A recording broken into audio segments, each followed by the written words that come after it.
Good to have everybody here.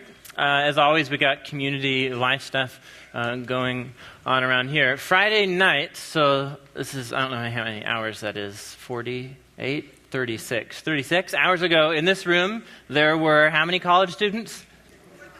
Tons of college students, right. So Friday was study day here, yes? So we hosted, how many of you were at study day, students in the room? Oh, did you have a good time? All right, good. So we had over 1,000 college students here for the day. This is something we do at finals week every semester, wrap our arms around these students. And are your finals over yet? No. So hopefully we made the journey a little less painful, though. So anyway, so it was great. So in the day, they're here at noon to midnight, and then at the end of the night, there's a big music worship session in here, and there were lots of people, lots of action. So anyway, thank you to our larger community for providing the food, and for lots of volunteers who are here helping clean, because where there's lots of food, there's lots of mess and this kind of thing. So just big thank you to our whole community. This is a great way to do this kind of love where you live theme that we've been talking about this year, loving the university community. Okay, 2 key pieces of information. How many? 2, and they are for this week. What is this week? This is Christmas week. Okay, first big thing, Christmas Eve services. How many of you plan on coming to Christmas Eve service? Okay, all right, so like it or not, this is like our almost our largest attended gathering of the entire year. Loads of people. So it's just kind of lots of things to manage here, but we want to create an experience of worship where we come together and we celebrate Christmas. So Christmas Eve, there's going to be 3 service times. Those times are 2, 4, and 6. Say them with me. 2, 4, and 6. Okay. There is going to be childcare for infants and pre-kindergarten. Kindergarten and above, come to the service. It's going to be a lot of fun, okay? Because we're going to sing ourselves hoarse, singing Christmas carols and with candles and that whole thing. All right. So pre-K and infant childcare, above K, come to the service, right? Got that? Okay, so there's going to be lots of people. All 3 service rooms are going to be open. And, there's going to be lots of visitors. And so we just ask you to be aware. If you normally maybe kind of go to the west side or the living room, we just ask maybe, you would think about sitting in a different room. Seats that we open up here in the east side will be filled by visitors. And we just want to be sensitive and welcome as many visitors as we possibly can. So that's going to be stuff for Christmas Eve. Sound good? Okay, day after Christmas is? Yeah, next Sunday. Okay, so historically, when this happens, this is a super low attendance day, Sunday. It's the day after Christmas. So we're having only morning services next Sunday. Next Sunday, we're having how many services? 2. Just 2 morning services. Okay, you got it. So morning services, there you go. Okay, I'm trying to be just real clear. Okay. Am I doing a decent job? Okay, good. So only morning services. Day after New Year's, the following week, we'll be back to a full day of services and so on. But just a lot of people are not going to come. They're out of town and so on. Let's see.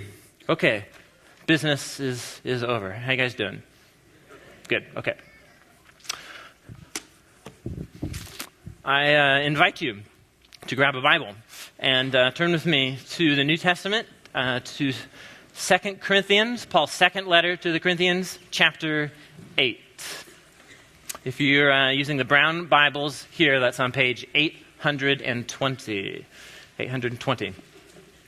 Today we're continuing on in this December series that got interrupted by the snow day, but we just kind of rearranged things because we're going to do the series anyway. So, what's the series called? Anybody remember? It's been 2 weeks now.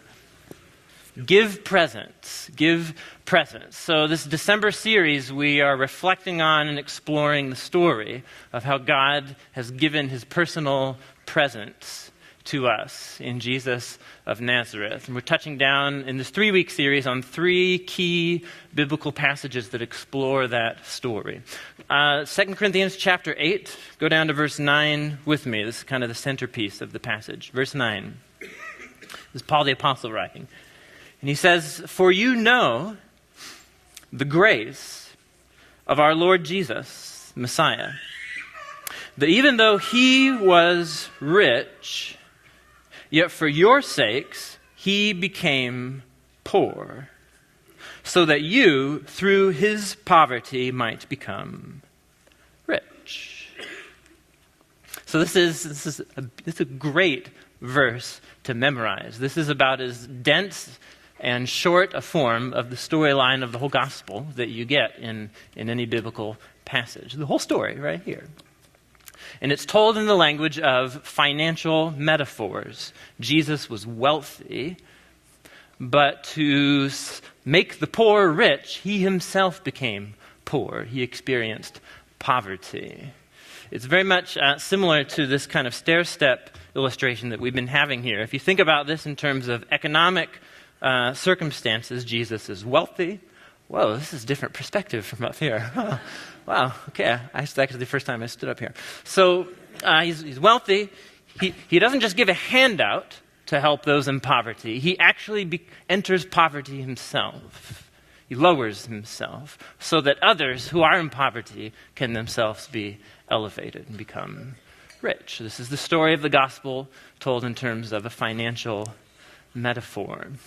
This is the story that we say that we are celebrating at Christmas. What does it mean to reshape how we think about Christmas and Advent? How do we celebrate that kind of story? I have here with me, you can't see him yet, but I'll show you in a second. I have here with me 2 large jugs of Buffalo Don's natural artesian drinking water. It's produced here in Wisconsin, Plymouth, Michigan. Yep.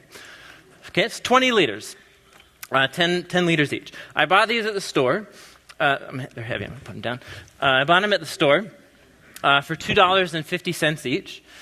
And it's 20 liters. 20 liters of water weighs about 42 pounds, something like that. It's relatively inexpensive, I bought a number of them because there are 2 in every single room here this morning. I'll talk about that in a minute. But it was about $15 to buy 6 of these. It's a lot of drinking water. And it's relatively inexpensive. Water is not free. Clean drinking water is not free. But it is not scarce, at least here in Madison, Wisconsin, in much of the United States. It's fairly easy to get clean drinking water, is it not? It's very simple. We don't even really think about it.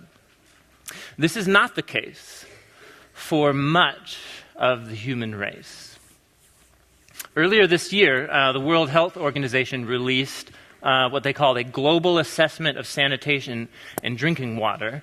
And in this assessment, we learn things like this. We learn that 2.6 billion people are without access to improved sanitation, toilets, and sewage systems. That's over a third of the human race.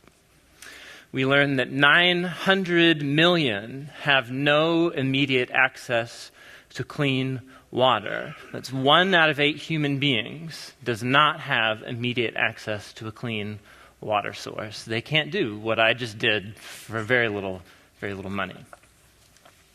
In the last 10 years, the death toll from illnesses caused by unclean water outnumbers the death toll from all known wars, violent conflicts, or terrorism in the last 10 years. The number of deaths due to waterborne illnesses hovers around 22 million in the last 10 years. Most of those deaths are children. Now, for those 900 million that have no immediate access to clean water, how do they get their clean water? They have to go get it, and they carry it.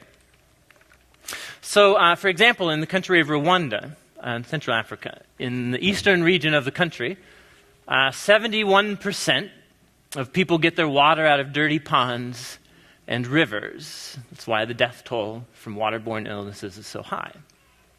Women, because the burden of collecting water primarily falls on women in these cultures, women walk an average of 5 kilometers, 3-ish miles, to get 20 liters of clean water. It's 44 pounds. The World Health Organization has deemed that this amount of water right here, 20 liters, is a sufficient amount of water per person per day for hygiene and drinking. This amount right here, per person per day, is the sufficient amount. The average Rwandan consumes about half of one of these. The average American, when you add up all of our toilet flushings and showers and washing our clothes and brushing our teeth and cooking and drinking and washing our hands, is about 26 of these per day. There's something wrong with this picture. This is overwhelming. Can you imagine what it would be like every single bit of water that you consume or use in a day, that you had to carry it, physically carry it to your home from an outside source? It's difficult to imagine. It's hard to think about for many of us.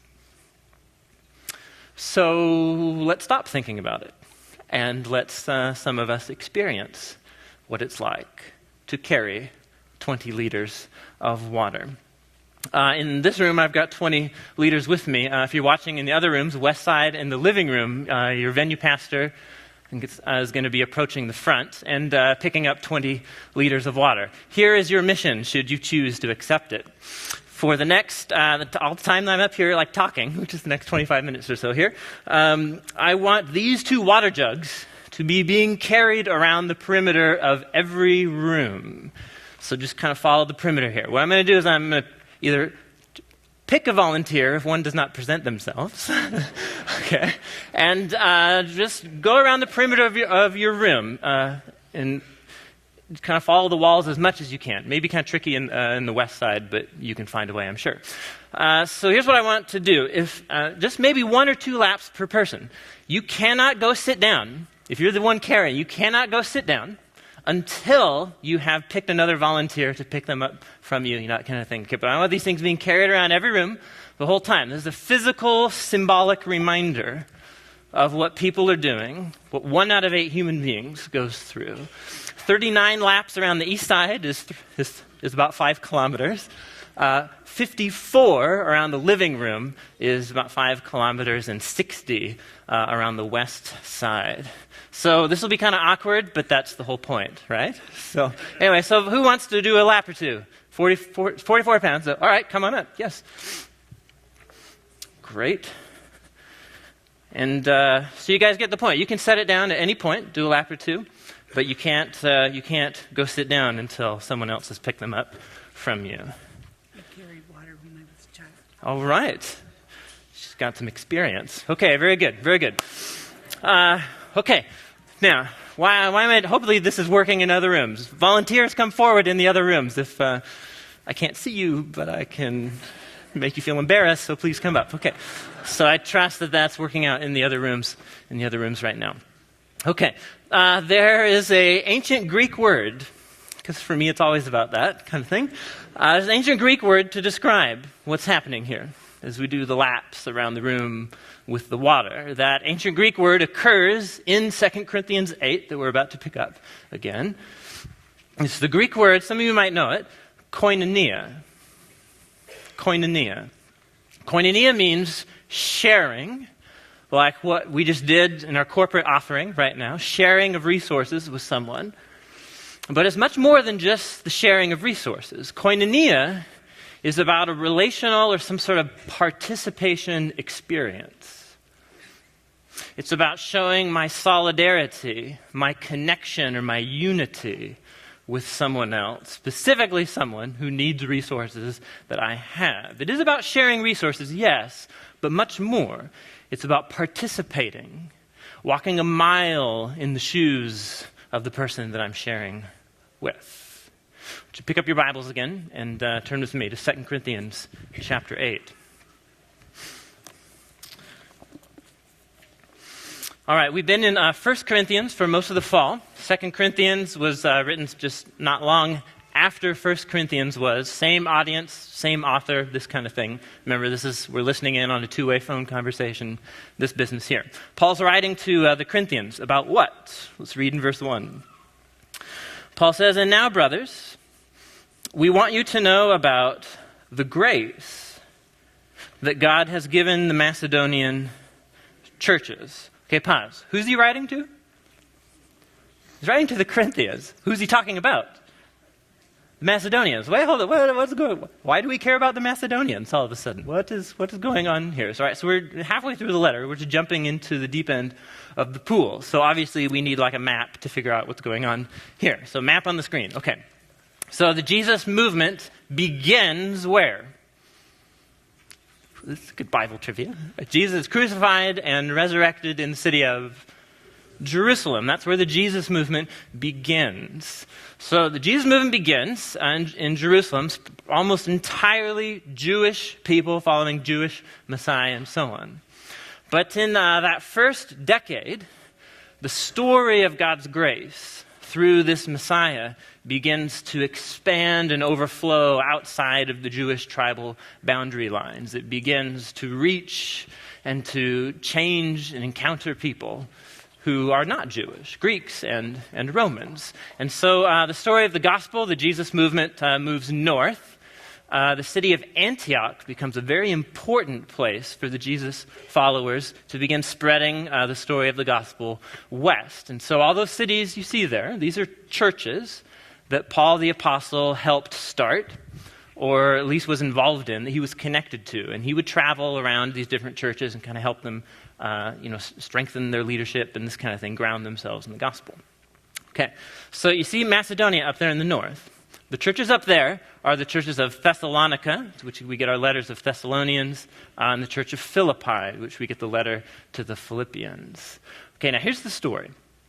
Around 2 decades after Jesus' death and resurrection, the Jerusalem Christ followers fall on very, very hard times. There's a food shortage in Jerusalem and the surrounding areas. And as far as we know, the Romans around the same time period hiked the taxes to very, very difficult amount. And so the Jerusalem, how's it going, Karen?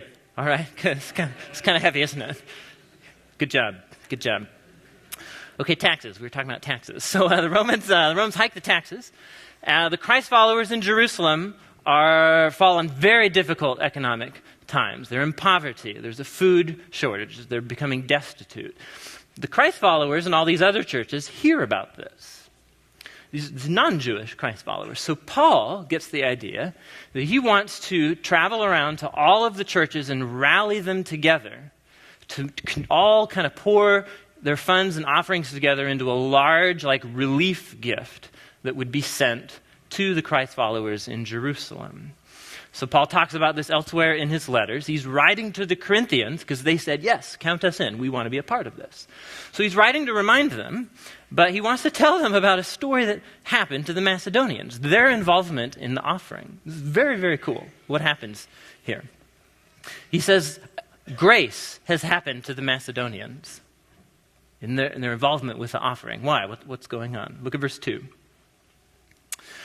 Out of the most severe trial, their overflowing joy and their extreme poverty welled up in rich generosity.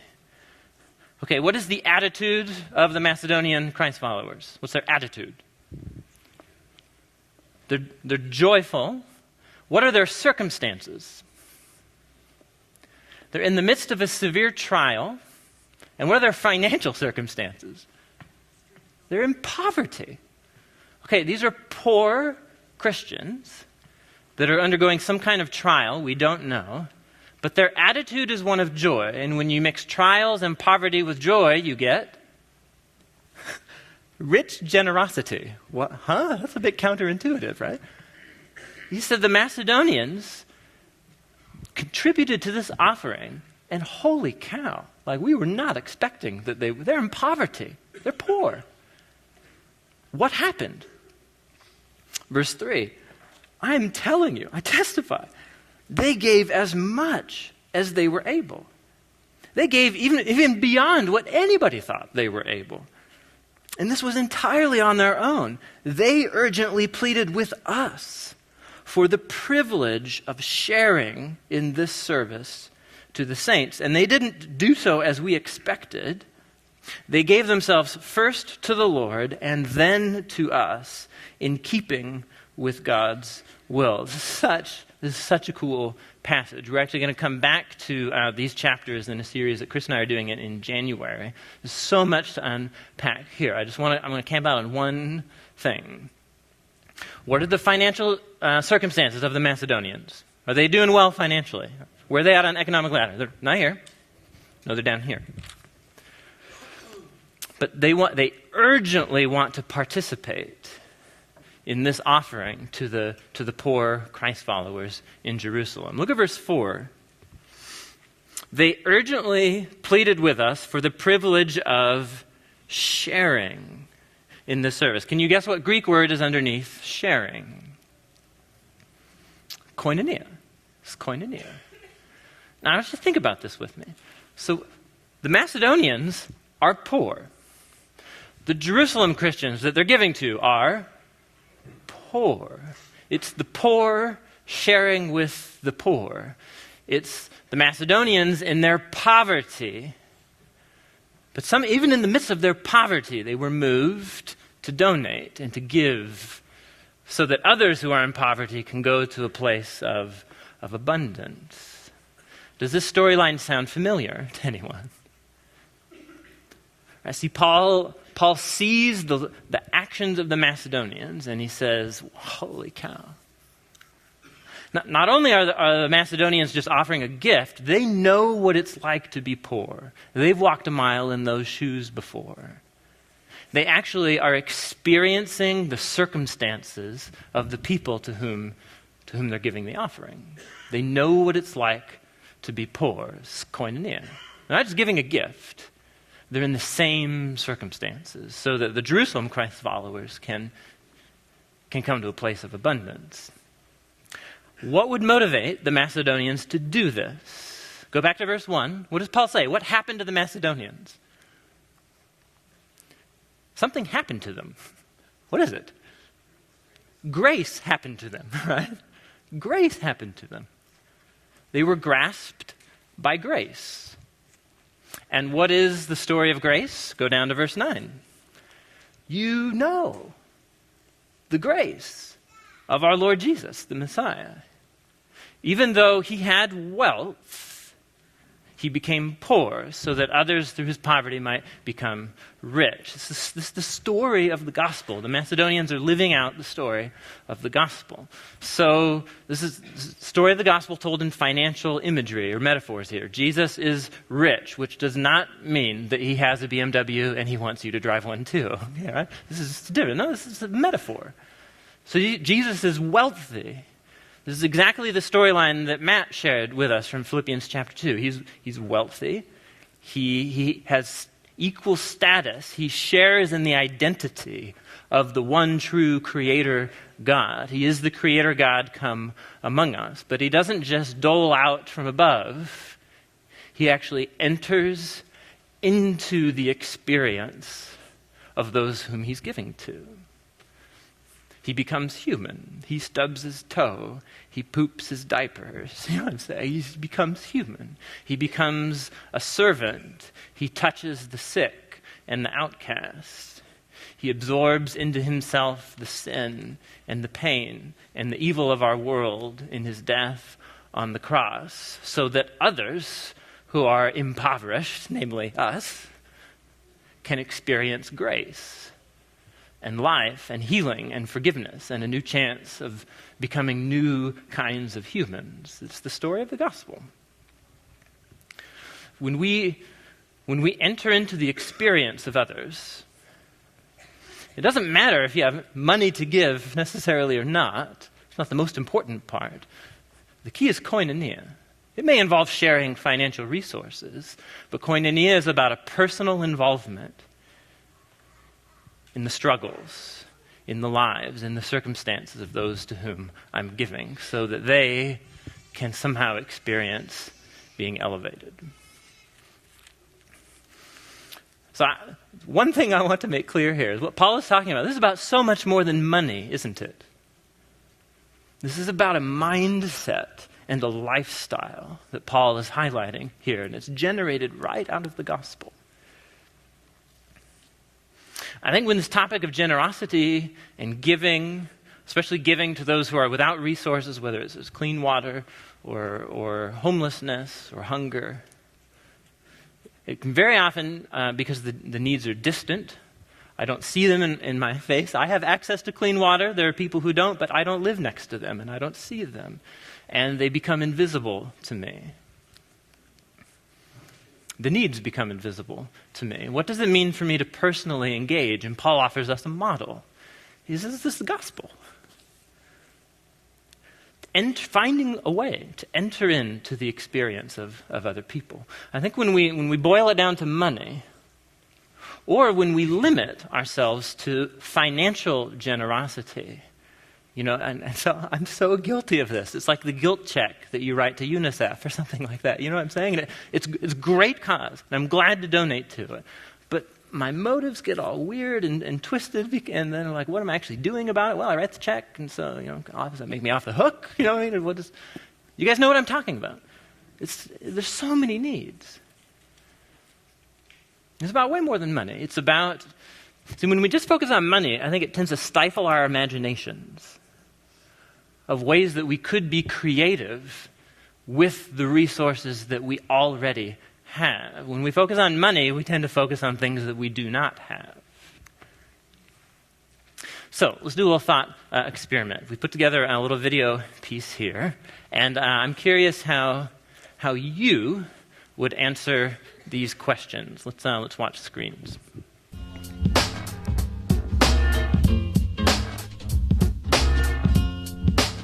Huge party. I'd buy a home in Carmel and surf. Travel, no doubt. I would buy a helicopter. Probably throw a huge party for our friends. If I had $1 million, I'd probably buy some nice pants. A lot of nice pants. I would donate a lot of money to a couple charities. I'd probably try and buy the moon. Well, I don't think I'd live in Wisconsin. I would watch all the Oscar movies that were ever made. We would travel. Ooh. I'd go to Disneyland. I'd spend it with my family. I would try to hit as many football stadiums as I could. We would go on a mission trip. I'd make it to church more than once in a month. Oh, wow. I probably wouldn't be an executive assistant. I'd probably run for president. I'd probably go to India and look at all the cultures there and talk to monks.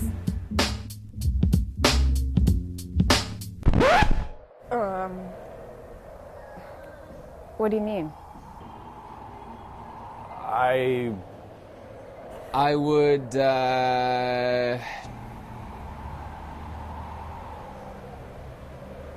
Food?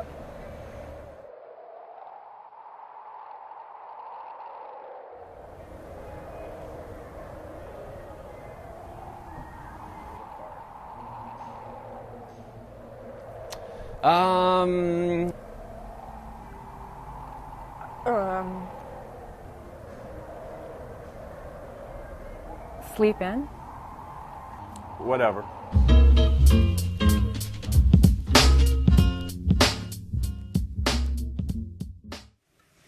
Whether that's actually funny or not, I'm not sure, right? But isn't it amazing how our imaginations are stifled when we dwell and focus on what we don't have? If I were in a better situation, then I could be generous. And the story of the Macedonians is precisely the opposite. And the jolt that happens in that little video halfway through is the same jolt that Paul wants to give the Corinthians. He's saying, you guys, the Macedonians didn't have anything. But somehow they knew what it's like to be in poverty. They walked a mile in those shoes before. And so that they were grasped by the story of grace. Christ was gracious to me in my poverty. I hear about others in poverty. I am all over that. And I imagine their gift was actually quite small. But they were creative with what they did have. They participated in the experience of poverty. So what does this mean for us? How you doing there? It's heavy, isn't it? Yeah, totally. It's heavy. So this little experiment here cost me $5 to help us have some solidarity, some koinonia with people who don't have clean water. What are other creative ways that we can engage personally?